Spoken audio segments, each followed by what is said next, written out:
The most awaited phenomena of 2019 is the conjunction of Saturn and Ketu, and people are somehow getting paranoid without any reasons.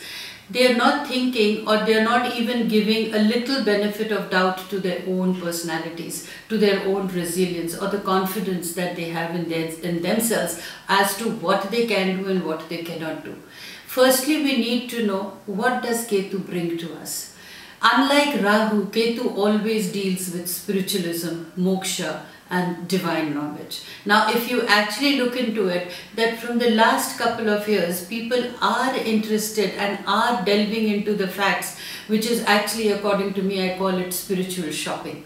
They're going for art of living, they're wanting to learn the pranayam, they want to better their lives by getting into the holistic studies of either dealing with their health naturally through a naturopath or through yoga. All this awareness has come in. Now, why? Because Ketu does deal with spiritualism, and Ketu now, when especially it is coming in conjunction with Saturn, which I'll explain to you all later, what happens is, first understand, what does Ketu deal with in a human life? It deals with your spiritualism, deals with wanting to attain the moksha, attain the perfect life, and also to get some knowledge of divinity. Then Ketu gives a person very intriguing, introspective nature. It also makes person interested in the occult studies and wants to delve with its own psychic abilities and intuitions. The more I tell people, listen to your sixth sense, you will actually start realizing, as the Ketu is coming nearer to your own zodiac or to your own chart, it gives you a quest of learning.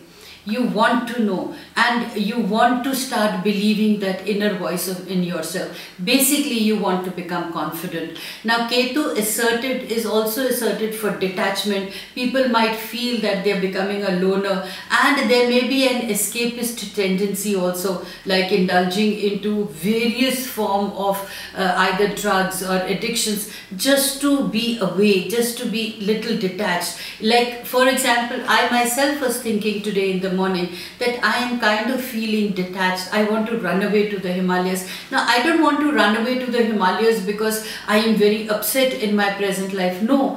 Basically, I want loneliness. Basically, I want my own space. Basically, I want to do some introspection and learn more about myself so that I become a little more peaceful in my mind, because the daily grind of life does tend to get along to the people. So we are all individuals, and we are all seeking liberation, and liberation to happiness, liberation to attachments, liberation from attachments. So similarly, we want our mind to be free, we want our mind to be stress-free. This awareness is what Ketu is going to hammer in.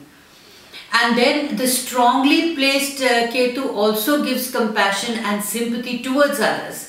You will start seeing that yes, there are certain blessings that I have. You must understand here what I actually really believe in, that the more we concentrate on what we have, we attract abundance.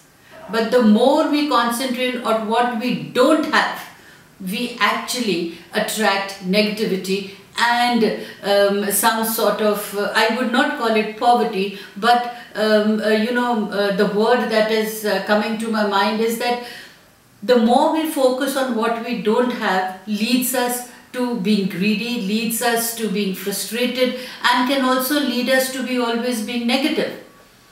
So, Ketu is considered strongest in the signs of air and water. For example, the Scorpions, the Gemini and the Sagittarius, which is fire actually. So Ketu is considered strongest in the signs of Scorpio, Gemini and Sagittarius. So it partially affects the water signs, partially affects the Gemini signs, but the fire signs get more activated, and also it affects the earth energies. So I would say when it affects the earth signs like Capricorn or Taurus, you are basically looking for more peace in your life. So you're looking for more towards the spiritualism you'll go. Whereas in Scorpio, they want to adapt to situations. In Gemini, they want to learn more about themselves. And in Sagittarius, probably they want to live life more abundantly. So I would say that Rahu and Ketu are basically two shadowy planets that hold great significance in astrology. Rahu is a planet of illusions, so you're always falling a prey to illusions and getting carried away. Ketu gives you the reality check. So Ketu, which is actually considered as the south node, gives you the reality check and wants you to do more introspection. Now that was Ketu. When we look at Saturn, Saturn, which is a master of discipline, it's like a strict school teacher who tells us and who leads us by example. He actually shakes us up in certain cases so that we may realize what is the correct path to do things. Is our purity of intent correct? Are we walking the correct path? I'm not talking here about right or wrong. That is very individualistic. Whatever may be wrong to you may be right for me, but whatever may be right for you may not be accepted by you. So that is individualistic. Here I'm saying correct path in accordance to not what the world says, but in accordance to what your heart, mind and body and soul demands or feels happy in. You must have the loyalty towards yourself. So Saturn says, be loyal to yourself. If you're loyal to yourself and you're happy in doing things, automatically your loyalty will also expand towards your outer world.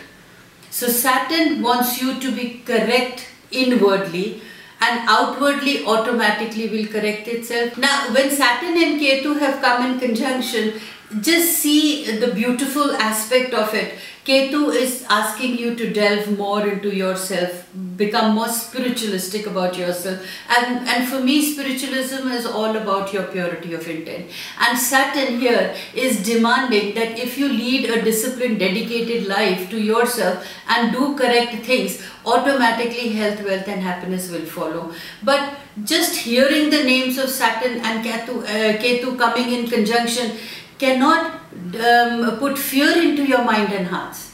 In fact, the correct understanding of these planets will help you better prepare yourself for the future in 2019. And every individual, 100%, no individual needs to be told that, look here, you need to correct yourself.